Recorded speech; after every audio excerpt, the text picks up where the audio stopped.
සදහැති ඔබ සැමට සවන් පුරා ආසන මේ සදහම් ස්වරය සිත නිවී සනසන සෑම මොහොතකම අවබෝධයේ සොයන සිතට ගෙන දෙන සනසුම කියා නිම කරන්නට බෑ. ඒ උතුම් සදහම් ගඟ ගලා යන පින්වත් මොහොතක බෞද්ධ රූප වාහිනී නාලිකාවෙන් මේ මොහොතේ මේ දේශනාව පැවැත්වීමට ධම්සභා මණ්ඩපයේට වැඩම කොට වදාළ පූජනීය පන්නල ධම්මිස්සර පින්වත් ස්වාමින් වහන්සේ අපි নমස්කාර පූර්වකව පිළිගනිමු. අවසරයි අපේ හාමුදුරුවනේ. සාදු සාදු සාදු. අද දේශනාවට දායකත්වයේ ධර්මයෙන් කටයුතු කරන්නේ නොගේගොඩ පදිංචි සඳා කුකුලගේ මහත්මිය සහ ඊ.කේ. නෙල්සන් ඒ මහත්මයා දෙමාපියන් විශේෂයෙන්ම අද ජන්මදිනය යෙදෙන පසන් පියුමක පුතුණුවන්ට සෙත් ප්‍රාර්ථනා කිරීම අරමුණු කරගෙන අද මේ දේශනාවේ දායකත්වයේ ධර්මයෙන් කටයුතු කරනවා. සමන්ත චක්කවාලේසු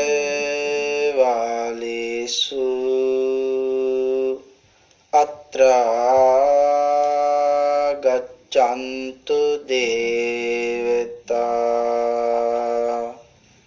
සද්ධම්මං මුනි රාජස්සේ සුනන්තු සග්ග මොක්ඛදං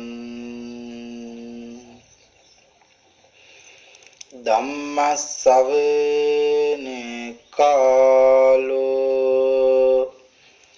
අයං බදන්තා ධම්මස්සවන කාලෝ අයං බදන්තා සද්ධම්මස්සවන කාලෝ අයං බදන්තා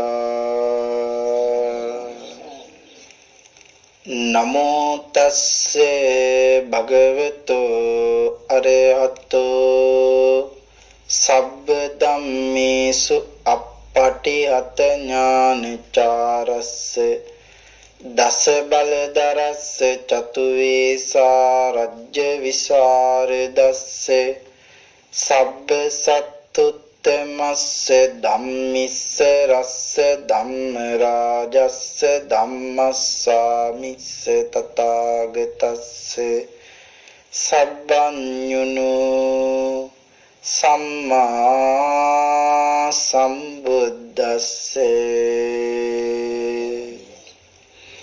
නමෝ තස්සේ භගවතෝ අරහතෝ සබ්බ ධම්මේසු අප්පටිහත ඥානචාරස්ස දස බලදරස්ස චතු වේසා රජ්‍ය විසරදස්ස සබ්බ සත්තුත්තමස්ස ධම්මිස්ස රස්ස ධම්ම රාජස්ස ධම්මස්සාමිස්ස තථාගතස්ස සබ්බඤුනෝ සම්මා සම්බුද්දස්සේ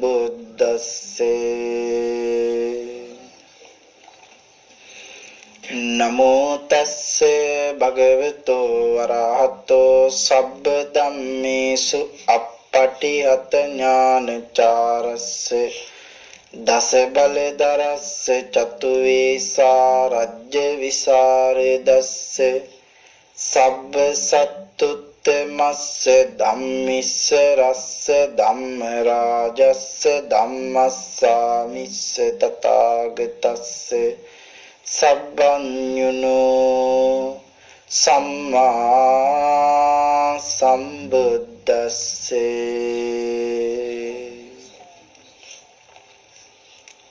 යතා දණ්ඩේන ගෝපාලෝ ගාවෝ පාචේති ගෝචරං එවං ජරාච මච්චුච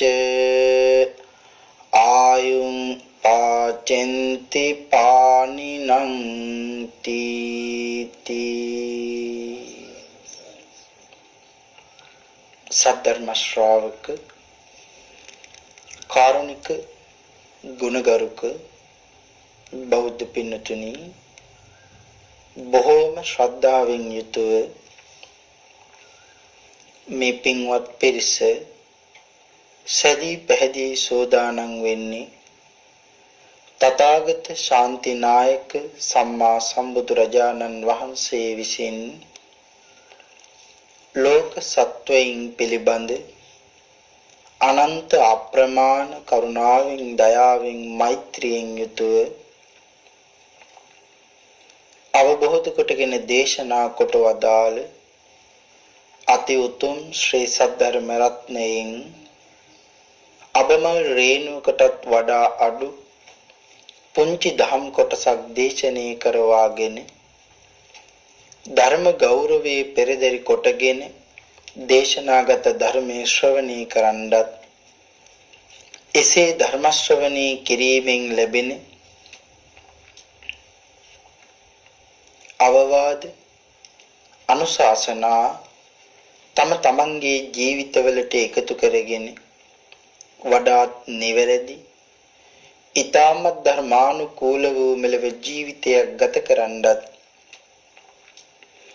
ධර්මානුකූල වූ නිවැරදි වූ මෙලව ජීවිතයක් තුළින් පරලොව සුගතිගාමී වූ ආයතික භවගාමී ජීවිතයකින් සැනසීමේ උතුම් වූ පරම පවිත්‍ර චේතනාවෙනුයි සද්ධර්ම ශ්‍රවණය සඳහා සැදී පැහැදී සූදානම් වෙන්නේ. පින්තුනි මේ ලෝක ධාතුවේ පවතින සියලුම දහනයන් පරාජයට පත් කරමින් දිනන අති ශ්‍රේෂ්ඨ වූ එකම දහනමය පින්කම තථාගත ශ්‍රී සද්ධර්ම දානමය පින්කමයි. අපේ භාග්‍යවතුන් වහන්සේ ඒ කාරණාව මතක් කළේ සක්‍ර දේවේන්ද්‍රයන් වහන්සේ අරමුණු කරගෙන. සක් දෙවිඳුනි මේ ලෝකයේ ඇති සියලුම දහනයන් පරාජයට පත් කරමින් දිනන අති ශ්‍රේෂ්ඨ එකම දානමය පින්කම තථාගත ශ්‍රී සද්ධර්ම දානයයි කියලා අපේ භාග්‍යවතුන් වහන්සේ අපට කියලා දුන්නා. පින්තුනි යම් කෙනෙක් දෙහත් වට්ටියක් දීලා ස්වාමීන් වහන්සේ නමකට බණට ආරාධනා කරපුවාම ඒ අයට මහා කල්ප 8ක ආනිසංස ලැබෙනවා. හරියටම බණ ඇහුවොත් භාග්‍යතුන් වහන්සේ කියලා දුන්න විදිහටම ධර්ම ශ්‍රවණය කළොත් ඒ අයට මහා කල්ප 9ක ආනිසංස ලැබෙනවා. අපි මහා කල්ප 8කට 9කට රැස් කරගන්න පින් කුසල් මිය පරලෝ ගෙහින ඥාතිවරුන්ට අනුමෝදන් කරපුවාම ඒ අය පින් ගන්න පුළුවන් තැනක උප්පත්තිය ලැබලා ඉන්නවා නම් ඒ අය එක මහා කල්පයකට පින් අරගන්නවා. නිර්මලව ධර්මයේ දේශනා කරන දේශකයන් වහන්සේට සංසාරයෙන් ඈතරටපත් වෙනකම් ආනිසංස ලැබෙන බව අපේ භාග්‍යවතුන් වහන්සේ අපිට මතක් කළා. යම් කෙනෙක් මේ අනවරාග්‍ර සංසාරේ කොයිතරම් භයානකයිද? ඉපදි මෙරි යන මේ සසර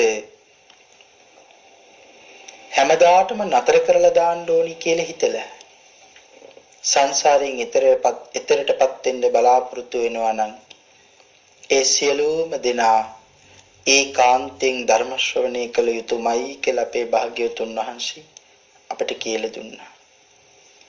එහෙනම් මේ සඳහන් කරන්නේ ධර්ම ශ්‍රවණය කරන්නේ නැතිව කොයිතරම් නිවන් බලාපොරොත්තු වුණත් නිවන් ලබා ගන්න බෑ. එහෙමනම් බණ අහන්න ඕනේ. එහෙනම් ඔයත්තන්ට තේරෙනවා මේ පින්කම කොයිතරම් මහත්ඵල මහානිසංස ඊටාම බරපතල කටයුත්තක්ද කියන කාරණාව. බුදුරජාණන් වහන්සේ කියලා දුන්න විදිහටම ලෝකයට ධර්මයේ දානී කරන ඔබ තමන්ට විතරක් තනියම ධර්ම ශ්‍රවණය කරන්න තිබුණා. නමුත් මහත් වූ ඕනෑකම මහත් වූ ශ්‍රද්ධාවක් තබාගෙන අපි හැමදෙනාටම මතක හිටින මහා කුසල කර්මයක් කරගන්න ඕනි කියලා හිතුවා. එහෙම හිතලා බෞද්ධ රූපවාහිනිය තුලින් මේ ධර්ම දේශනාව මුළු මහත් වූ ලෝකේ පුරාම විසිරුවා හරින්නත් සියලුම ලෝක සත්වයාගේ යහපත උදෙසා මේ මහානී කුසල කර්මයේ සිද්ධ කරගන්නත් කටයුතු කරනු කාරණා සම්පාදනය කරගත්තා. එහෙනම් අද වගේ ලෝකේ දියුණු යුගයක මේ දියුණු යුගයේ ඉඳලා අපිට කොයිතරම් බුද්ධිමත් වූ පින්කම් සිද්ධ කරගන්න පුළුවන්ද? අද එහෙම පින්කමක් ඔබයි මම එකතු වෙලා සිද්ධ කරගන්නවා. එහෙමනම් ඒ හැම දෙයක්ම ඔබේ මගේ නිවන වෙනුවෙන්.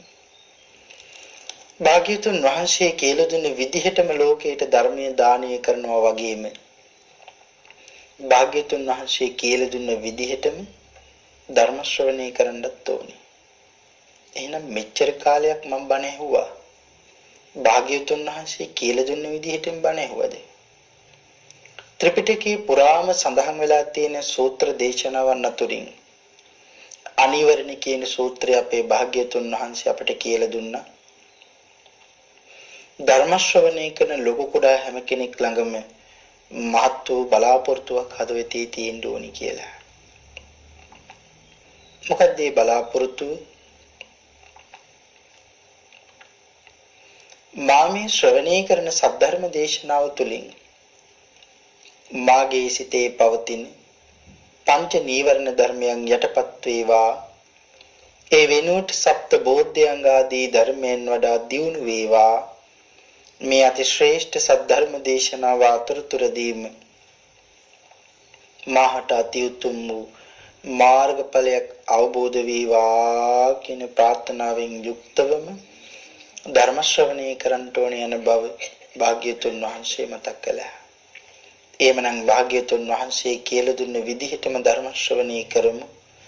මේ සද්ධර්ම දේශනාව ඔබට මට ඊ타ත්ම ඉක්මන් භවයක් තුලදීම ඊ타ත්ම කෙටි කාලයකින් සැප සහිත ප්‍රතිපදාවෙන් ආර්ය ධර්ම අවබෝධයෙන් සැනසීම උදෙසාම පාරමී වේවා කියලා ප්‍රාර්ථනා කරනවා. පින්තුනි, අද ධර්ම දේශනාව සඳහා මාතෘකා කරගත් ගාථා රත්නය තමයි මම ඉහතදී සඳහන් කළේ. ඒ ගාථා රත්නයේ සරල අදහස ගොපල්ලා කෙවිතෙන් තලතලා ගොනුන් තනබිමට පමුණුවන්නාසේ ජරාව මරණය කියන දෙක සත්වයාගේ ආයුෂ ක්ෂයභාවයට පමුණුවත්. මේ ගාථා රත්නයේ සරල අදහස එහෙමයි. සරලයි කියලා හිතුවට කොයි තරම් දිග කොයි තරම් මහා ධර්ම සාගරයක්ද මේ ගාථා ඇතුලේ සැඟවිලා තියෙන්නේ. අපේ භාග්‍යවතුන් වහන්සේ මේ ගාථා රත්නයෙන් ධර්මයේ දේශනා කළේ කම්සප පතා සිල්ගත් උපාසිකාවන් පිරිසක් අරමුණු කරගෙන. මේ ධර්ම දේශනාව තුළින් සීලී පිළිබඳව ධර්ම කාරණා සාකච්ඡා වුණු බොහෝම හොඳයි කියන කාරණාව අපේ පින්නතුන් සඳහන් කරන්නට යෙදුණා. ආන්ගේ නිසා සීලී පිළිබඳව ටික අද මේ දේශනාව තුළින් සාකච්ඡා කරන්න බලාපොරොත්තු වෙනවා. පින්තුනි, අපේ විශාඛා මහෝපාසිකාව විශේෂ පුණ්‍යවන්ත පොහොය දවසක විහාරයට ගියා. සවැත් නුවර දෙවුරම් විහාරය. අපේ භාග්‍යවතුන් වහන්සේ වැඩ ඉන්නවා. අනන්ත අප්‍රමාණ ජනතාවක් ඇවි සිල් සමාදන් වෙලා. ඒ ජනතාව අතරේ ඉන්න කාන්තාවන් ළඟට ගිහින් විශාඛා මහෝපාසිකාව වයසක උපාසිකාවන් ළඟට ඉස්සෙල්ලාම ගියා. ළඟට ගිහින් අහනවා, අම්මේ ඇයි ඔයගොල්ලෝ සිල් සමාදන් වුනේ කියලා. මොකටද ඔයගොල්ලෝ සිල් සමාදන් වුනේ? එතකොට සඳහන් කරනවා, දුවේ මරණින් පසුව දෙව්ලොව ඉපදින්නයි අපේ කල්පනාව. වෙන මොකේටවත් නෙමෙයි සිල් සමාදන් වුනේ, මරණින් පස්සේ දෙව්ලොව ඉපදින්නේ. ඒ කාරණාව නෙවෙයිද ගොඩාක් වැඩිහිටියෝ ළඟට ගිහින් ආපුවම මේගොල්ලෝ කියන්නේ. ඒක තමයි ගොඩක් කියන්නේ. මොකද දැන් අපි වයසයි, අපේ ශරීරයත් දරා ගන්න බෑ.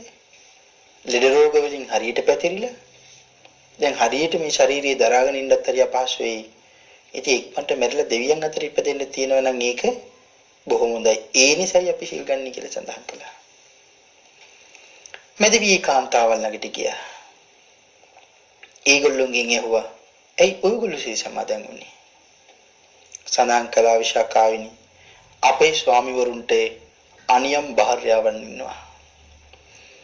එහෙම භාර්යාවන් ඉන්නවා කියලා දැනගත්තාම අපේ හිතේ ද්වේෂයක් ඇති වුණා. ආන්ගේ දේශයේ යටපත් කරන්නයි ඒ දේශයේ යටපත් කරගන්නයි අද අපි සිය සමාදන් වුණේ කියලා කිව්වා.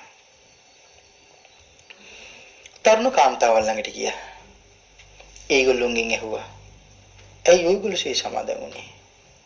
ඒගොල්ලෝ සඳහන් කරනවා අපි අද සිය සමාදන් වුණේ විවාහයෙන් පස්සේ ලැබෙන පළවෙනි දරුවා පිරිමි දරුවෙක් බවට පත් වෙන්න ඕනේ. ආන්ගේ නිසා අපි සිල් සමාදන් වුණේ කියලා කිව්වා. ලාබාල දියණිවරුන් ළඟට ගියා. ඒගොල්ලෝගෙන් ඇහුවා ඇයි ඔයගොල්ලෝ සිල් සමාදන් වුණේ? ඒගොල්ලෝ සඳහන් කළා අපි සිල් සමාදන් වුණේ ඉක්මනින් අපට විවාහ වෙන්න ලැබෙන්න ඕනේ කියලා කිව්වා. ඉතින් විශාඛාව කල්පනා කළා මොකද්ද ප්‍රාර්ථනා වෙන්න ඕනේ? හැමෝම නිවනයි අරමුණු කරන්න ඕනේ. නමුත් මෙච්චර මහා සීලයක් සමාදන් වෙලා ඒගොල්ලෝ සීලේ වටිනාකම දන්නේ නැති හැඩයි. මේක ගිහින් භාග්‍යවතුන් වහන්සේට සඳහන් කරලා සැබෑම වූ කාරණාව භාග්‍යවතුන් වහන්සේගෙන් පිළිතුරක් ලබා දෙන්න ඕනේ. මේ හැමෝම ආත්ම විමුක්තිය ලබා දෙන්න ඕනේ මේගොල්ලොන්ට. ඔක්කොම උපාසිකාවන් ටික භාග්‍යවතුන් වහන්සේලාට එක්කන් ගියා. වෙන්දල එකත් පසව ඉඳගෙන වන්දනා කරලා භාග්‍යවතුන් වහන්සේගේ සඳහන් කළා ස්වාමීනි මම මේගොල්ලෝගෙන් ඇහුවා ඒ සිල් සමාදන් වුණේ කියලා. මේගොල්ලෝ සඳහන් කරන අරමුණු තමයි මේ භාග්‍යවතුන් වහන්සේ මේ ඇයිට සැබෑම වූ ධර්මයේ දේශනා කරන සේක්වා කියලා භාග්‍යවතුන් වහන්සේගෙන් ඉල්ලීමක් කළා. ආන් ඒ වෙලාවේ තමයි අපේ භාග්‍යවතුන් වහන්සේ සඳහන් කරන්නේ විශාකාවෙනි සත්‍යයන්ගේ ජාති ජරා ව්‍යාධි මරණ ආදී වූ කෙවිති දඬුගත් ගොපල්ලන් වෙනිය ජාතිය විසින් සත්‍යව ජරාවට පමුණුනවා. ජාතිය කියලා කියන්නේ මොකද්ද? ඉපදීම. ඉපදීම දුකක් නෙවෙයිද? ඉපදීම දුක. ඉපදීම දුකක් කියවම අපිට අහන්න හිතෙනවා මෙච්චර මේ ලෝකේ අපි සැප විඳිනවා. නමුත් කොහෙද ඉපදීම දුකක් වෙන්නේ? මොකද මේ සියලුම සැප අපි විඳින්නේ ඉපදුන නිසානේ කියලා. හැබැයි අපි සැපේ පිළිබඳව විතරයි අපි හිතන්නේ. අපි සැපේට වැඩිය මේ ලෝකෙ විඳින්නේ දුක නෙවෙයිද? එක දවසක් අපි ඒක අහන්න තුර වෙලා තියෙනවා. අපි අහනවා අද නම් බොහෝ විට hina වෙන්නේ හෙට අඬන්නවද දන්නේ නැහැ. අපි එහෙම කියන්නේ නැද්ද? කියනවා. එහෙනම් ඒක අපි සැබෑම කාරණාව දන්නවා දවස පුරාම අපි කල්පයක් ජීවත් වුණු කල්පේ පුරාවටම වැඩිපුරම කරන්නේ අඬන එක. දුක් විඳින එක. තමන්ගේ හිත රිදව ගන්න එක. අනන්ත වේදනාව විඳින එක. එතකොට මේ සියල්ලම අපිට ලැබුණේ අපි ඉපදුන නිසා නෙවෙයිද? ඉපදුන නිසා. ඉපදෙන්නත් කලින් අම්මගේ කුසේ ඉන්නකොට අපායවල ගණනාවකගේ දුක අම්මගේ කුසේ මාස 10ක පමණ කාලයක් දුක් විඳින්න සිද්ධ වෙනවා කියන කාරණාව ජාතිපි දුක්ඛ කියන කාරණාව විග්‍රහ කරනකොට අපේ භාග්‍යවතුන් වහන්සේ අපිට කියලා දුන්නා. මාස 10ක පමණ කාලයක් කල්පයක් දුක් විඳ වගේ මට දැනෙන්නේ. කොයි තරම් දුක. අම්මා කෙනෙක්ගේ කුසේ මම මේ මනුස්ස ලෝකෙට ඉපදෙන්න එනකොට විඳිනවද කියන කාරණාවයි අපේ භාග්‍යවතුන් වහන්සේ මේ ජාතිපි දුක්ඛ කියන කාරණාව තුලේ බොහොම දිගින් දිගට විග්‍රහ කරලා තියෙනවා. ආන් ඒකයි සඳහන් කරන්නේ ඉපදීම. ඉපදීම අතිශය විශාල දුක. අපි ඉපදුනහම ජාතිය විසින් සත්වයින් ජරාවට එක් කරගෙන යනවා. ඉපදුන නිසා අපිට ජරාවටපත් වෙන්න වෙන්නේ නැද්ද? වෙනවා. එහෙනම් ඊළඟට සඳහන් කරනවා ජරාව විසින් ව්‍යාධිය කරා එක් කරගෙන යනවා. ව්‍යාධිය මරණය කළා පමුණුවල පොරවෙන් කපලා දානවා වගේ විශාකාවිනි ජීවිතේ විනාශ ස්වභාවයට පත් කරලා දානවා. සත්‍ය මේ වුණත් නිවන් පතන්නෝ නැත ඇත්තේම සසරම ප්‍රාර්ථනා කරන අයයි කියලා අපේ භාග්‍යතුන් වහන්සේ අපිට මෙතනදී සඳහන් කරනවා නිවන් පතන අය බොහොම අඩුයි. වැඩිපුරම ඉන්නේ සසර ප්‍රාර්ථනා කරන අය. පින්කමක් කරලත් අපි ප්‍රාර්ථනා කරන්නේ මොනවද? ප්‍රාර්ථනාව පිළිබඳව කතා කරනකොට අපේ භාග්‍යතුන් වහන්සේ අපිට කියලා දුන්නා. යම් කෙනෙක් යම් බඳු පින්කමක් කළොත් ප්‍රාර්ථනාවක් කරන්න ඕනිමයි. දැන් අද සමාජයේ කියන දෙයක් තමයි පින්කමක් කළොත් ප්‍රාර්ථනා කරන්න එපා. ඒ කියලා හපුවාම ඒක වැඩි තණ්හාවට යනවා. ඒක වැඩි තණ්හාව. ඒ නිසා ප්‍රාර්ථනා කරන්න කියලා. නමුත් සංඛාර උප්පත්ති ආදී සූත්‍ර දේශනාවන් වල අපේ භාග්‍යතුන් වහන්සේ අපිට කියලා දුන්නා යම් කෙනෙක් පින්කමක් කළොත් ප්‍රාර්ථනාවක් කරන්න ඕනි කියලා. එහෙනම් මේ උපාසිකවරුත් එහෙම ප්‍රාර්ථනාවක් කළා. හැබැයි ඒගොල්ලෝ නිවනද ප්‍රාර්ථනා කළේ නෑ. ඒගොල්ලෝ ප්‍රාර්ථනා කළේ මේ සසරමයි. මේ සසරමයි ප්‍රාර්ථනා කරන්නේ. ඔයතෝ දන්නව නේද අපේ සීවලි මහරහතන් වහන්සේ. සීවලි මහරහතන් වහන්සේ මේ මනුස්ස ලෝකෙට උප්පත්තිය ලබන්නේ තමන්ගේ අම්මගේ කුසේ කොයි තරම් කාලයක් දුක් විඳද? අවුරුදු 7යි මාස 7යි කොච්චර කාලයක් දුක් විඳද? අපි දන්නේ නම් මාස 10යි. ඒව නැතිනම් මාස 10ට අඩුවෙන් දැන් උප්පත්තිය ලැබෙනවා. උපරිම මාස 10ක කාලයක් අම්ම කෙනෙක්ගේ කුසේ අපි ඉන්නවා. එතෙන් එහා නම් ඉන්නෙම නැතර. නමුත් අම්මගේ කුසේ මෙහෙම දුක් විඳිනකොට ඇතුලේ ඉන්න කුසේ ඉන්න දරුවෝ කොයිතරම් දුකක් විඳිනවද? අම්මා වරුදු ගන්නක් කොයිතරම් දුකක් විඳිනවද? දරුවෝ වදනාය හැටියට. දරුවෝ හදනාය හැටියට. ඔයත් ඒ කාරණාව දන්නවා. මේ පුංචි සීවලී කුමාරයා පුංචි කාලේම අපේ සාරිපුත්ත මහරහතන් වහන්සේත් එක්ක කතා කරනවා බලාගෙන ඉඳලා අම්මා හරියට සතුටු වුණා. මේක බලාගෙන ඉඳපු අපේ භාග්‍යතුන් වහන්සේ අම්මට කැඳවලා අහනවා ඔබට හරි සතුටුයිද? ඔබ පුදුම ප්‍රමෝදයකින් ඉන්නේ. පුදුම සතුටකින් ඔබ ඉන්නේ. ආන්ගෙම සඳහන් කරන වෙලාවේ අම්මා සඳහන් කරනවා ස්වාමීනි නිවන් වූ පුතුන් තව 7 දෙනෙක් වුණත් පදන්නේ මං හරි කැමතියි කියලා සඳහන් කරන්නේ. මාස 7 අවුරුදු ගාණක් මෙච්චර දුක් විඳලා ඒ සඳහන් කරනවා මේ වගේ පුතුන් තව 7ක් වුණත් වඩන්න මම සූදානම් කියලා. එහෙනම් එතන හිතෙන්නේ නැද්ද තණ්හාව කියන සාගරේ කොයිතරම් අපි ගිලිලා ඉන්නවද? මේකෙන් නිදහස් වෙන්න අපිට ලේසි නෑ. ඒ කියන්නේ සම්මා සම්බෝධිය ලබාගෙන අපේ ලෝතර බුදු අමාමෑණියන් වහන්සේ සියලුම භාග්‍යතුන් වහන්සේලා මොහොතක් මැලි වෙනවා කියලා සඳහන් කරන මේ ලෝකයේ ධර්ම දේශනා කරන්නේ. එයි මේ මුළු සියලුම සත්වයා මම මහා කල්ප අසංඛ්‍ය 20 ලක්ෂ එකක් මේ සංසාර සාගරේ ඇවිදලා අවබෝධ කරගත්ත මේ ධර්මයේ කොහොමනම් තේරුම් කරගන්නද? කොහොමනම් අවබෝධ කරගන්නද? ඊතරම් රාග දේශ මොහ කියන සාගරේ මේගොල්ලෝ ගිලිලා ඉන්නේ. තණ්හාව අධිකයි, දේශය අධිකයි. අවිද්‍යාවෙන් වෙහෙලා තණ්හාවෙන් වෙලිලා ජීවිතය ගත කරන්නේ. නමුත් සඳහන් කරනවා ශ්‍රද්ධාවන්තයින්ට මේ ශාසනය ගමන් කරන්නේ අසුරුසනක් ගහන මොහොතකටයි මේ මෙලිකම ඇති වෙන්නේ කියලා නැවත තථාගතයන් වහන්සේ මේ මුළු ලෝක සත්වයා කෙරෙහි අනුකම්පා උපදවාගෙන ධර්ම දේශනා කරනවා. මා බ්‍රහ්මයේ විලා ආරාධනා කරනවා ස්වාමීනි අපි ඉවරයි කියලා හිතන්නේ. භාග්‍යතුන් වහන්සේ ධර්ම දේශනා කරන්නේ.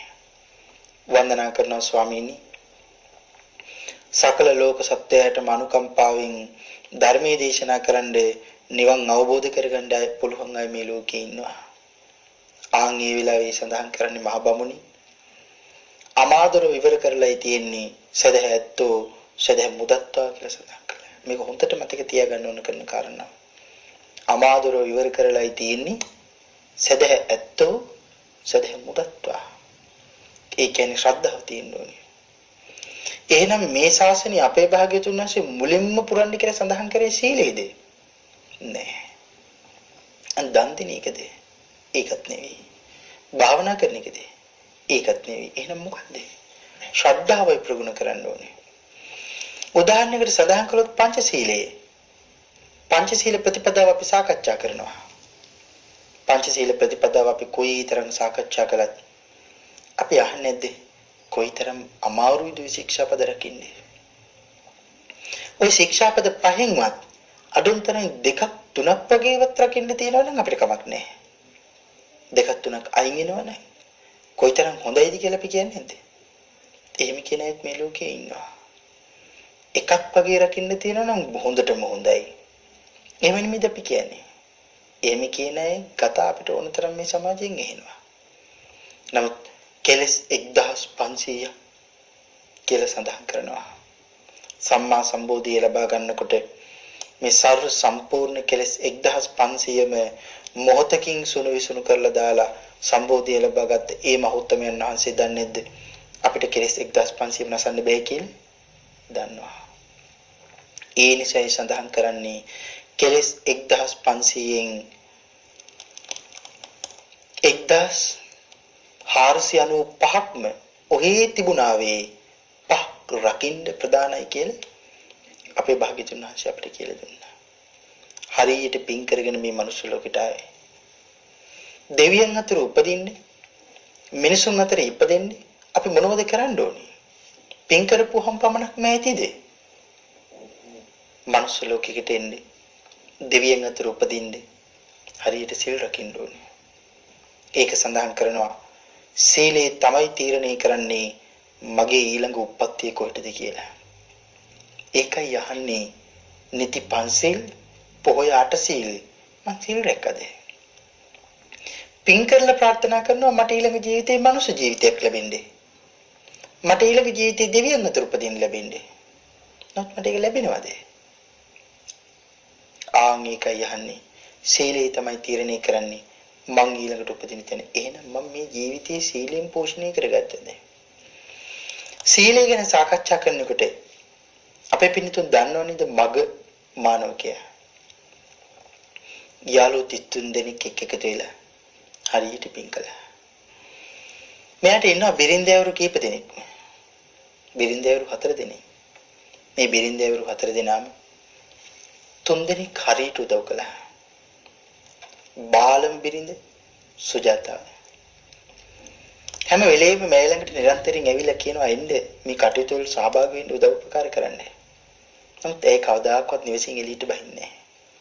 සඳහන් කරනකොට කියනවා ඒ වගේ ස්වාමියා. ඔහුට අයිති හැම දෙයකින්ම කොටසක් මටත් අයිති. ඒකට ඔහු කරන හැම පින්කමකින්ම කොටසක් මට අයිති. ඒ නිසා මං යන්න ඕනේ පින් කරන්න. මගේ ස්වාමියා මටත් එක්ක පින් කරනවා. ඒ නිසා මම පින් කරන්න යන්න ඕනේ. එහෙම කියලා හැමදාම මාලිගාව වෙතල ඉන්නවා. අනිත් බිරින්දෑවරුත් සඳහන් කරන සුජාතා ඔහොම කරන්න එපා. රූපලාවන්‍ය කටයුතු කර හිටියා විතරක් මදි. පරලෝගාමී ජීවිතයක් තියෙනවා. ඒ නිසා එළියට එන්න පින්කම් කරන්න පාරමිතා පුරන්න එන්න.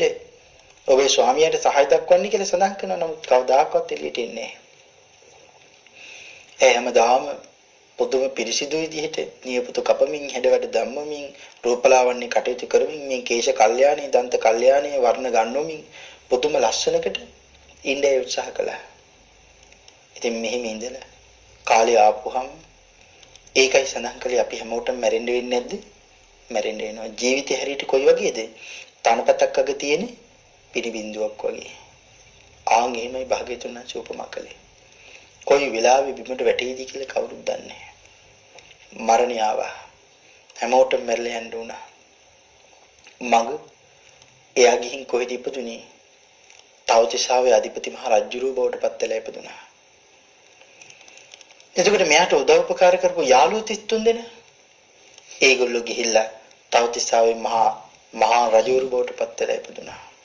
තාවතින්ස යාළුවන් 33 දෙනා තවතිසාවේ මහ රජුරුව බවට පත් වෙලා ඉපදුනා. උපකාර කරපු හැමෝමත් එහෙමයි.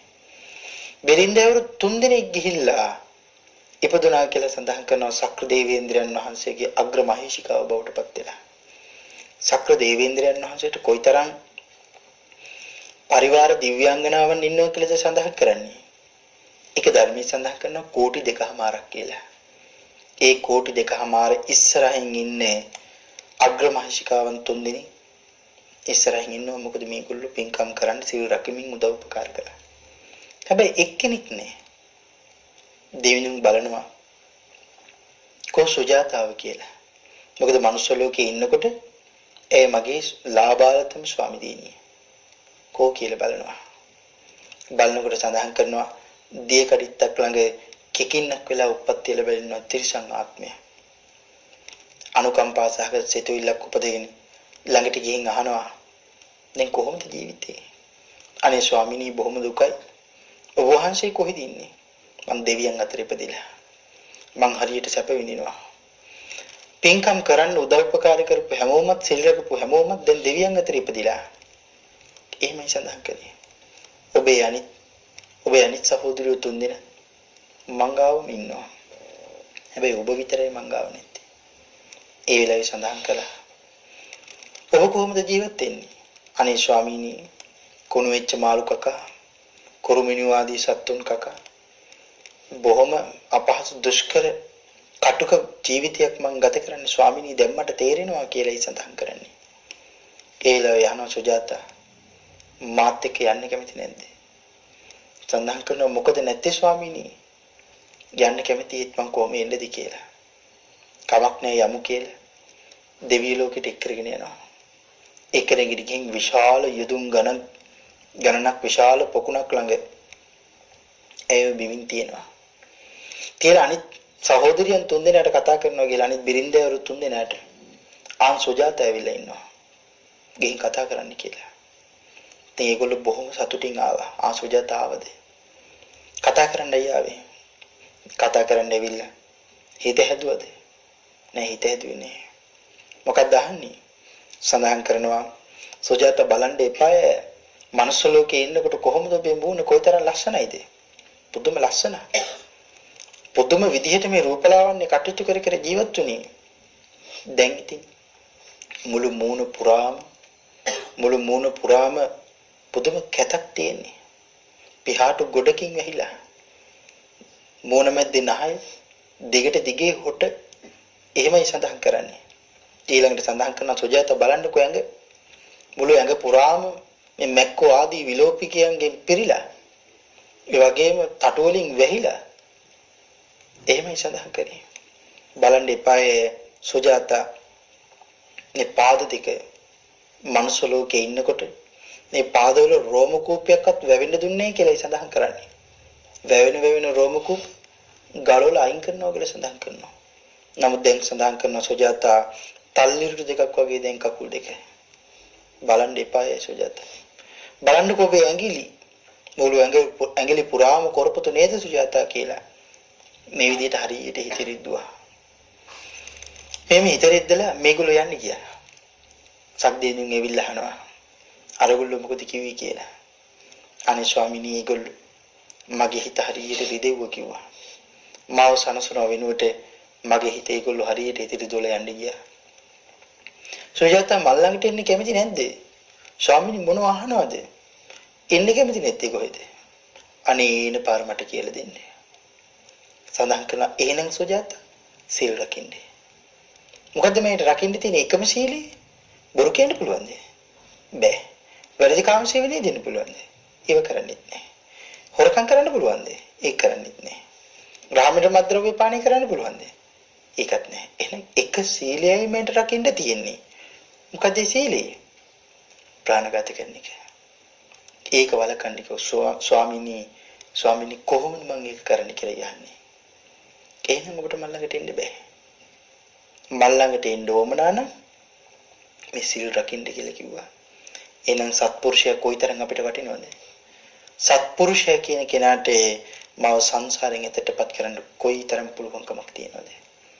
තක්දීනුන් මෙහෙම සඳහන් කරනකොට මං ඉන්නවා ස්වාමීනි කියලා මං රකින්නවා ස්වාමීනි කියලා හරියට කෙකින්නක් විදිහට ඉඳගෙන සිල් රැක්කා.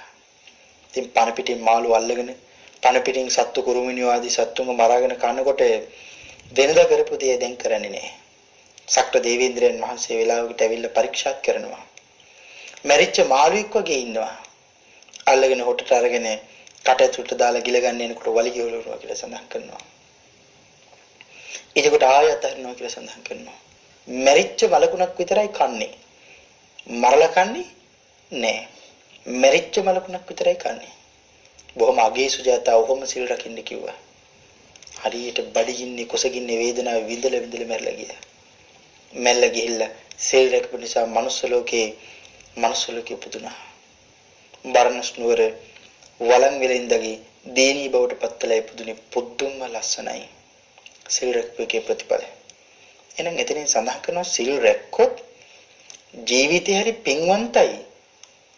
සවිශේෂී තැන්වල උප්පත්තිය ලැබෙනවා වගේම පුදුම ලස්සනකුත් ලැබෙනවා. නම් සඳහන් කළා පුදුම පින්වන්තයි.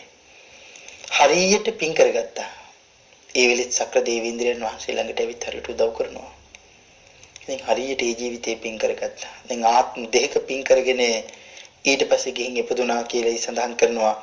වේපචිත්ති අසුරේන්ද්‍රයාගේ දුව බවට පත් වෙලා ඉපදුනා. උප්පත්තියේ ඉඳලා මහ පුදුම ලස්සනක් තියෙන්නේ. කොයිතරම් ලස්සනයිද ඒ ලස්සන විග්‍රහ කරලා ඉවර කරන්න බෑ. ඝන අන්ධකාරයට පායපු සූර්යයා වගේ දිලිසෙනවා. පුදුම විදිහේ දිලිසීම. ඒ නිසා තියන්නත් තමක් නෑ. පුංචි කාලේම නම තියෙනවා සූර්ය වච්චසා කියලා. නේද සූර්ය වච්චසාව. පස්සේ තමයි සක්‍ර දේවේන්ද්‍රයන් වහන්සේ ඇවිත් එක් කරගෙන යන්නේ එන්න මගේ අග්‍රමහේශිකාව කියලා සූර්ය වච්චසාව විවාහ කරගන්නේ. ආන් සක්‍ර දේවේන්ද්‍රයන් වහන්සේ ළඟට ගියපු හැටි. එහෙනම් සීලයට මොනව කරන්න පුළුවන්ද? පුදුම දේවල් සීලයට කරන්න පුළුවන්. සීලයට පුළුවන් ඔබව මාව සංසාරයෙන් එතටපත් කරන්න. එහෙනම් මේ පංචශීල ධර්මයන් කොයිතරම් අපිට වටිනවද? මේ ශාසනයේ ඉන්න පංචශීල සමාදානිය කියලා තෙරුණහන්සේ නම. බොහොම පුංචිම ස්වාමීන් වහන්සේ. මේ ශාසනයේ පුංචිම ස්වාමීන් වහන්සේ. වයස අවුරුදු 5යි. එහෙනම් සඳහන් කරනවා අම්මා තාත්තා ගෙදර පන්සිල් ගන්නකොට තිසරණ සහිත පංචශීලී සමාදන් වෙනකොට තාත්තටත් අම්මටත් වැඩිය හොඳට හරියට සංසාරයේ පෙරට පිනට පුරුද්දට පන්සිල් ගන්නවා කියලා. මේ සීලී නිසාම භාග්‍යතුන් වහන්සේ හොයාගෙන ඉත් සංසාරයෙන් එතටපත් වුණා. පංචශීල සමාදානිය තෙරුන් වහන්සේ. ඔබේ මගේ වයස කොච්චරයිද? වයස 60යි 70යි 50යි 20යි මෙහෙමනේ. මේ ජීවිතේ නමුත් හරියටම සීලයක් රැකගත්තද? එක සීලයක් හරියට රැකගත්තද? ප්‍රාණඝාතේ කොයිතරම් භයානකයිද? කොටල මෙරු මට කොටලමයි මැරෙන්න වෙන්නේ. තලල මෙරු මට තැලිලමයි මැරෙන්න වෙන්නේ. මම පුච්චල මෙරු මට මැරෙන්න වෙන්නේ පිච්චිලාමයි. මම යට කරලා මෙරුවොත් මට මැරෙන්න වෙන්නේ යට වෙලාමයි. හැබැයි ඒකාත්මිකද? නෑ. ඒක සඳහන් කරනවා ආත්මවර කෝටි ගණනක් කරගත්ත එක පාප කර්ම මට විපාක දෙනවා කියලා. එහෙනම් මම මදුරුව මරණ එක? එහෙනම් මම කූමින්ග මරණ එක? මගේ කකුල ඇවිල්ලා කනකොට නැමිල මට මේ කූඹියව අයින් කරලා දාන්න මට පුළුවන්. එහෙම පුළුවන්කම තියෙන කොටත් මං කම්මැලි. නැමින්නේ මොකද කරන්නේ? අතින් අයින් කරන්නෙත් නේ, පැත්තකින් තියන්නෙත් නේ. මට රිදුනා. ඒ හපාපු හැපුම මෙච්චර මට රිදුනා. ඒ නිසා මට ඒ රිදුම වෙනුවට සනීපයක් දෙන්න ඕනේ. සතාගේ ජීවිතේ මං ගණන්වත් ගන්නෑ. අනිත් කකුල අරගෙන සූර්ල දානවා. අයින් කරලා දානවා. එහෙම දානකොට ඇඹරිලා ගිහිල්ලා ඒ සතා කොයි තරම් වේදනාවක් විඳලා ඒ සුළු මොහොතෙන් මැරලා යනවාද හිතලා බලන්න. හරියට කොයි වගේද? විශාල පර්වත දෙකක් මැද්දට මාව බැරි වෙලාවත් අහුනොත් පෙරලීගෙන ඉන්න විශාල පර්වත දෙකක් මැද්දට මගේ කෑලිවත් හොයාගන්න පුළුවන් වේද? ආන් එහෙම හිතලා බලන්න. මధుරෙක් මගේ ඇඟේ ඇවිල්ලා ලීබනවා. එයා ලීබනකොට මම අනිත් අත අරගෙන හයියෙන් ගහනවා. එහෙම ගහනකොට කොයි තරම් සිතුවිලි කෝටි ගාණක් මට ඉපදිලා ගිහින් තියනවාද? ඒ සතා එතරම් ලේවිලක් මැද්දේ මැරෙන්නේ. මොකද එයා ලී බීලා ඉන්නේ ලීත් එක්කම අපිට ලීත් පේනවා, එයාගේ ඇඟේ තියෙන ඇටකටුත් පේනවා, ඔක්කොම වලට පේනවා එයා එතන මැරිලා. ඒකට කොයි තරම් විශාල පාරක් නිසාද එයා මැරිලා ගියේ. ඒ එක පාරක් මට සංසාරේ කොයි තරම් විපාක දෙයිද? එක වතාවක් බේන්නව නම් කමන්නේ. මේ විදිහට හිතලා බැලුවොත් දවසට මතුරු 10 දෙනා ගානේ දැම්මොත් හිතලා මරණයි. මේ ප්‍රාණඝාතයේ විතරක්. දවසට මතුරු 10 දෙනා ගානේ දැම්මොත් අවුරුද්දට දවස් 365යි. එහෙනම් දවස් 365ට 10න් බැලුවොත් එහෙනම් 10 365. නම් කොයි තරම් ප්‍රාණඝාත කන්දරාවක් මනුෂ්‍ය ජීවිතේ ලබාගෙනත් මං කරගෙන තියෙනවද? එහෙම හිතලා සංසාරේ පිළිබඳව බියක් ඇති කරගන්න ඕනි. එහෙනම් මං කෝටි ගණන් සත්තු මරුවා. ඒ කෝටි ගණක් මරපු එකට මට නැවත මිනිස් ලෝකෙට එන්න පුළුවන්ද? ආන්ගේ හිතලා බලන්න. ඒ නිසා මම මේ විපාක විඳින්න කැමති නැතිනම් මම මොකද කරන්න ඕනේ? මම සීල් රකින්න ඕනේ. ඊළඟට සඳහන් කරනවා අදත්තාදාන ශික්ෂාපදේ. අදත්තාදානේ අනුන්ගේ දේවල් හොරකම් කිරීම. කොයිතරම් බරපතලයිද සංසාරේ ඉපදි ණය ගෙවන්න සිද්ධ වෙනවා කියලා සඳහන් කරනවා. විශේෂයෙන් ධන විනාශ වෙනවා කියලා සඳහන් කරනවා. ලැබෙන්න තියෙන දේවල් ලැබෙන්නේ නැති වෙනවා කියලා සඳහන් කරනවා. പ്രേත ලෝකේ තිරිසන් අපාය විශේෂයෙන් උප්පත්ති ලැබෙන්න සිද්ධ වෙනවා කියලා සඳහන් කරනවා.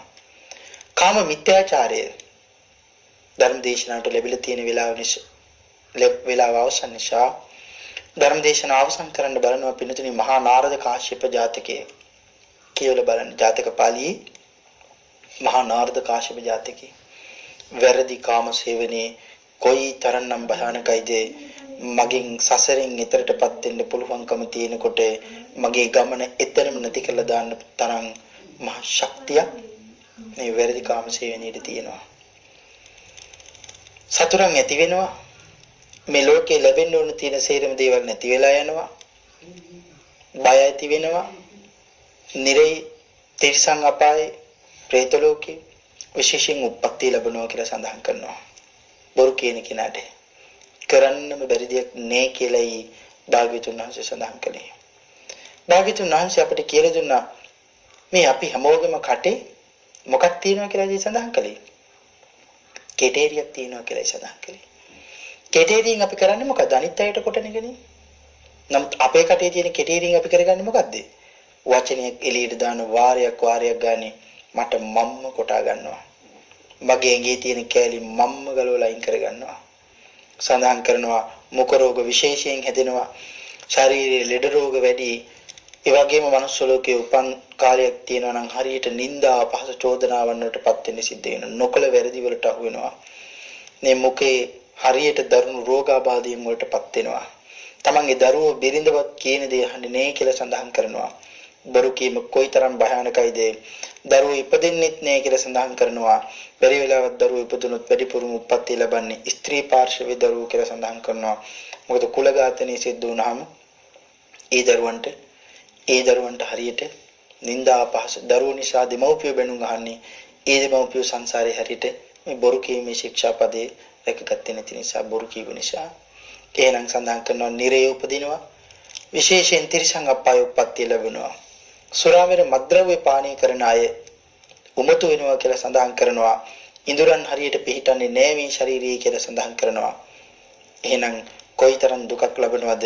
විශේෂයෙන් නරක තිරිසන් ප්‍රේතස් කියන මේ සියලුම අපායන් වල උප්පත්ති ලැබලා දුක් විඳිනවා. අපාය සංවත්තනික කියන සූත්‍රයේ තමයි මේ කාරණා සඳහන් කරන්නේ. එම්නම් මේ තාම දුෂ්කර කටුක මනුස්ස ජීවිතයක් ලබාගෙන ආවෙත් සංසාරේ හැටියට බොහෝ පින් කරපු නිසා සීල් රැකපු නිසා. එහෙම මේ ලබාපු මේ ජීවිතේ හිතන්නේ එපා පස්සෙන් පස්සට යන්න නෙවෙයි අපි ඕනේ. ඉදිරියෙන් ඉදිරියට යන්න ඕනේ. අපි පස්සෙන් පස්සට යනවා කොහොමද? මනුස්ස ජීවිතේ ලබාගෙන අපි කියනවා සිල්පද අපිට රකින්න බෑ එකක් දෙකක් අඩු වෙනවා නම් හොඳයි කියලා. එහෙනම් පිටිපස්සටයි අපි යන්නේ. නමුත් අපි යන්න ඕනේ ඉදිරියෙන් ඉදිරියටයි. එහෙනම් සිල් රකින්න. ජීවිතේම නැතුව ගියපුවාවේ මුළු ලෝකෙම මට නිඳා කරපුවාවේ නමුත් මම පුළුවන් තරම් සිල් රකින්නවා. හැබැයි මම සිල් රකින්න එක ලෝකෙට හඬගාලා ඇහෙන්න කියන්න ඕනේද? දැන් මම සිල් රකින්නවා කියලා කාටවත් කියන්න ඕනේ? කාටවත් කියන්න ඕනේ නැහැ. ඒක Tamanට තියෙන ධර්මතාවය. තමන්මයි සිල් රකින්න ඕනේ. තමන්ගේ ගුණධර්ම ඇති කරගන්න ඕනේ තමන්මයි. දවසක හිතලා බලන්න හම්බ කරපු කිසි දෙයක් ධන දාන්නේ වස්තු ඉඩකඩම් මං කවදාවත් මැරෙනකොට අරගෙන යන්නේ නැහැ. එහෙනම් මං අරගෙන යන්නේ මොනවද? මම සංසාරේ කරගත්ත කුසල කර්මයන් කර්ම ශක්තියින් විතරයි. ඉපදි මෙරි යන මේ භවය හැමදාම අපි සකස් කරගන්නවා. රාග දේශ මොහ නිසා තණ්හාව නිසා අපි මේ භවය සකස් කරගන්නවා. නුවණැත්ත මේ භවයෙන් මිදෙන්න කටයුතු කරනවා. එහෙනම් තණ්හාව නැතිකරන්න, ද්වේෂය නැතිකරන්න, රාගය නැතිකරන්න කටයුතු කරන්න ඕනේ. ඒ වෙනුවෙන් සීල් රකින්න. සීලය කියන්නේ මහ පුදුම ශක්තියක්. සීල් රැකලා ප්‍රාර්ථනාවක් කරන්න දෙවියෝ පවාහගෙන ඉන්නවා වෙන්න පුළුවන්. සම්මා දිට්ඨිගත වෙලා සීල් රැකලා භාග්‍යතුන් වහන්සේ සරණ ගිහින් ප්‍රාර්ථනාවක් කරන්න දෙවිවරු අපි දිහා බලන් ඉන්නවා වෙන්න පුළුවන්. අපි සීල් ආරක්ෂා කරන්නේ ඒ උත්තමයන් වහන්සේලා අපි ළඟට ඇවිල්ලා ඔබ මාව හරියට ආරක්ෂා කරනවා. අපේ පිටපස්සේ ඉන්නේ කඩු අරගෙන ඉන්න සේනාව වගේ හතර කොනේ ඉඳන් ඔබ මාව ආරක්ෂා කරනවා. පඬිත සාමණේරයන් වහන්සේව එහෙම ආරක්ෂා කළා. වයස 7යි කුටිය ඇතුළට ගිහින් භාවනා කරන්න සූදානම් වෙනකොට මේ පත්කඩේ බිම එලාගෙන රහතන් වහන්සේ නමක් වෙන්න භාවනා කරනවා. සක්‍ර දේවේන්ද්‍රයන් වහන්සේ සතරවරන් දේව රද්දරුවම යවනවා ගිහින් ආරක්ෂා කරන්න ඒ උත්තමයන් වහන්සේ. සක්‍ර දේවේන්ද්‍රයන් වහන්සේට මාලිගාවේ ඉන්න බෑ. එතුමුණුත් වෙනවා මේ පුංචි සාමණේරයන් වහන්සේව ආරක්ෂා කරන්න. කෝටි ගණන් දේවරු ඇවිත් ආරක්ෂා කරනවා. දානේ වළඳන්න කලින් රහතන් වහන්සේ නමක් වෙනවා. රහතන් වහන්සේ නමක් වුණාම දානේ වළඳන්න හම්බෙන්නේ නෑ. මොකද වෙලාව පහ වෙනවා. ආන්ගේ නිසා චන්ද්‍රදිව්‍ය රාජයන් වහන්සේට කැඳවලා කියනවා චන්ද්‍රදිව්‍ය රාජේ මේ සූර්ය චන්ද්‍ර මණ්ඩලය නතර කරන්න කියලා. රාත්‍රී ගෙවෙන එක නතර කරන්න කියලා. සූර්ය දිව්‍ය රාජයන් වහන්සේට කතා කරලා කියනවා සූර්ය දිව්‍ය රාජය මේ වෙලාව යන එක නතර කරන්න හැන්දෑ වෙන එක නතර කරන්න කියලා. එහෙම නතර කරනවා. රහතන් වහන්සේ නමක් වෙලා උදන් අනලා දාන් ටික වළඳලා ඉවර වෙනකොට එකපාරම රාත්‍රී වෙනවා කියලා සඳහන් කරනවා. දෙවිවරු ආරක්ෂාව තැල්ලා යන්නේ ගියා. මහරහතන් වහන්සේ උත්තමයන් වහන්සේ නමක් වුණා. ඒ සීලය එම්නම් තවත් ධර්ම කාරණා රාශියක් සාකච්ඡා කරන්න තිබුණා. මේ උතුම් වූ සීලය රැකගන්න මේ මනුස්ස ලෝකයට ඔබ මම යාපු ගමනේ මේ ජීවිතේත් හරියට පින් කරගෙන හරියට සීල් රැකගෙන සංසාරයෙන් එතරටපත් වෙන්න ඔබ සියලුම දෙනාට මේ උතුම් වූ ධර්ම දේශනාව පාරමී වේවා කියලා ප්‍රාර්ථනා කරනවා. මේ උතුම් වූ සද්ධර්ම දේශනාවේ පින්කමේ දායකත්වයේ නොගේගොඩ පදිංචි සඳා කුකුලගේ මහත්මිය සහ ඊකේ නෙල්සන් යන පින්වත් දෙමෝපියන් විසින් සහ ඥාතිවරුන් හිත මිත්‍රාදීන් සත්පුරුෂයන් විසින් උතුම් අරමුණ අභව ප්‍රාප්ත වන්නට යෙදුනා වූ ඊකේ පොන්චිසිඤ්ඤෝ මහත්මාණන් සහ පීටර් ප්‍රනාන්දු යන පියාණන් වහන්සේලා දෙපළටත් AH බේබිනෝනා මහත්මිය සහ SH පොඩිනෝනා යන මෑණිවරුන් දෙපළට පින් අනුමෝදන් කිරීමටත් පියසේන බන්දුසේන උදුලසේන සහ ලේකම් මහත්මයා යන සහෝදරයන්ටත් අනුලා සහෝදරියටත් ඒ ඇතුළු සියලුම ඥාති වර්ගයාට පින් පැමිණවීමත් අරමුණු කරගෙන රැස් කරගත් සියලුම පින්දහම් ඒ හැම දිනම අනුමෝදන් වේවා කියලා පින් අනුමෝදන් කරමු. ඒ වගේම සිත ආශිර්වාද ප්‍රාර්ථනා කිරීම විශේෂයෙන් සඳහන් කරනවා අද දිනට උපන් දිනයේ සමරන පසන් පියුමක පුතුණුවන්ට රත්නත්‍රි ආශිර්වාදේ ප්‍රාර්ථනා කිරීම නිදුක් නිරෝගී චිරජීවනයේ උදාපත් වේවා කියලා ආශිර්වාද කරනවා. ඔහු ඇතුලේ පවුලේ සෑම සිළු දෙනාටම රෝගාබාධයන් දුර වේවා රත්නත්‍රි ආශිර්වාදේ උදාපත් වේවා නිදුක් නිරෝගී චිරජීවනයේ උදාපත් වේවා කියලා ප්‍රාර්ථනාවන් සිද්ධ කරනවා. රත්නත්‍රි අනන්ත ගුණ බලයෙන් අද දිනට උපන් දිනයේ සම්බන්ධ පසන් පියුමක පුතුණුවන්ට නිදුක් නිරෝගී චිරජීවනයේ උදාපත් වේවා ආයුරාරෝග්‍ය සම්පන්නිය උදාපත් වේවා මෙලොව ජීවිත සුවපත් කර ගැනීමට භාග්‍යතුන් වහන්සේගේ ආශිර්වාදය උදාපත් වේවා කියලා ප්‍රාර්ථනා කරමු. ඒ වගේම සඳහන් කරනවා මෙවැනි ධර්ම පූජාවන් සිදු කිරීම සඳහා අවස්ථාව සලසා දුන් පූජනීය අවසරයි දරණාගම කුසලධම්ම මහා ස්වාමින් වහන්සේ ගංගොඩවිල සෝම ස්වාමින් වහන්සේ ඇතුළු පූජනීය ගරු කටයුතු මහ සංඝරුන්ට පින්වත්පත් වේවා කියලා ප්‍රාර්ථනාවන් සිද්ධ කරනවා. වර්තමාන විහාරාධිපති අවසරයි බොරලන්දේ වජිරඥාන මහා ස්වාමින් වහන්සේ ඇතුළු බෞද්ධ කාර්ය මණ්ඩලයටත් පින් අනුමෝදන් වේවා කියලා ප්‍රාර්ථනාවන් සිද්ධ කරනවා. සද්ධර්ම ශ්‍රවණී කරන්න පැමිණි ඔබ සියලුම දෙනාටමත් මේ පින් අනුමෝදන් වේවා කියලා ප්‍රාර්ථනා කරනවා. පින් අනුමෝදන් කළ හැම දිනාටම පින් අනුමෝදන් වේවා. රත්නත්‍රි ආශිර්වාදේ ප්‍රාර්ථනා කර ඔබ හැම දිනාටම රත්නත්‍රි ආශිර්වාදේ උදාපත් වේවා. මාද ධර්ම දේශනාව තුළින් රැස් කරගත් සියලුම පින්දම් මා පැවිදි භූමියට පත් කළ ගුරු දෙගුරුන්ට ධර්ම මාර්ගයේ කියා දුන් පූජනීය කෝරළයාගම සම්තිස්ස මගේ පින්තුන් වහන්සේ ඇතුළු සංඝ පීත්‍රවරයන් වහන්සේලාටත් මේ පින් අනුමෝදන් වේවා කියලා ප්‍රාර්ථනා කරනවා. ඔබට මට ඊ타ත්ම ඉක්මන් භවයක් තුලදීම ඊ타ත්ම කෙටි කාලයකින් සැප සහිත ප්‍රතිපදාවෙන් ආර්ය ධර්ම අවබෝධයෙන් සැනසීම උදෙසාම ධර්ම දානමේ කුසල කර්මයේ පාරමී වේවා කියලා ප්‍රාර්ථනා කරනවා. ආකාසට්ටා ච බුම්මට්ටා දීවා නාග මහිද්దికා පුඤ්ඤන්තං අනුමෝදිත්වා චිරන් රැක්කන්තු මම් පරන්ති දේවෝ වස්සතු කාලේන සස්ස සම්පත්ති හෝතු ච පීතෝ භවතු ලෝකෝ ච රාජා භවතු ධම්මිකෝ. සාදු සාදු